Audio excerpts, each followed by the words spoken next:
Սա Գագիկ Բաբախանյանն է, իսկ սա նրա հարևան Վարդան Պողոսյանը։ Դեմ դիմաց են ապրում, երկուսն էլ պապենական ժառանգած ջերմոցներ ունեն։ Գագիկի մոտ ջերմոցային տնտեսությունը լավ է զարգանում, Վարդանի մոտ ճիշտ հակառակը։ Սկզբից չուներ ջեռուցման համակարգեր, հետո վարկային ներդրումների հաշվին ավելացրել ենք նաև ջեռուցման համակարգերը։ Հարևան Վարդանի պապը ժամանակին այս ջերմոցն է մշակել, ասում են բերքի տարափ էր։ Հիմիկվա ջերմոցին հետաքրքիր բնութագրում են տալիս։ Ջերմոցից ջնա մնացել, մեծատար բայց։ Տարբերություն Վարդանի Գագիկի ջերմոցի բոլոր տարրերը ներկա են, ըստ սեզոնի լոլիկ եւ վարունգի աճեցնում։ Ջերմատանը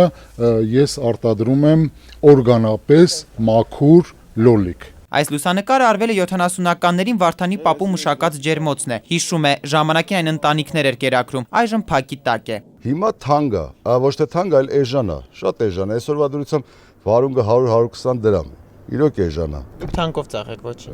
Ոպ դիգնի։ Գագիկի մշակած լոլիկի ու վարունգի տեսությունը մշակվում է բացառապես օրգանիկ, որևէ քիմիկատ կամ պարարտանյութ չի ավելացվում։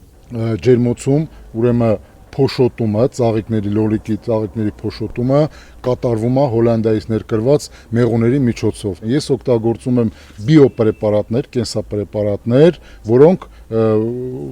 վնասարար չեն մարդու առողջության համար։ Հարևան Վարդանը դժգոհ է, դրա համար լուրջ հիմնավորումներ ունի։ Ամառը եկավ, պահանջարկը շատ է, ապրանքը շատ է, պարզը պիտի էժանանա։ Հարևան Գագիկը նույնպես նշում է ոլորտի բացթողումները, բայց ընդհանուր առմամբ դիմում է ռիսկի ընտանիքի բարօրությունը հոգալու համար։ Ջերմոցին հետևում ենք ընտանիքի, ես ունեմ 3 տղա, իմ տղաների հետ միասին կատարում ենք վեգետացիոն աշխատանքներ։ Իդեպ Գագիկ Բաբախանյանի ջերմոցը ճանաչվել է հազարամյակների մարտահրավերների լավագույն ջերմոցային տնտեսություններից։ Այստեղ գալիս են պրակտիկ ուսումնասիրություններ կատարելու տարբեր գիտնականներ, ուսանողներ։ Արտակ Վարդանյան, Նարեկ Եղազարյան, ժամը լրատվական։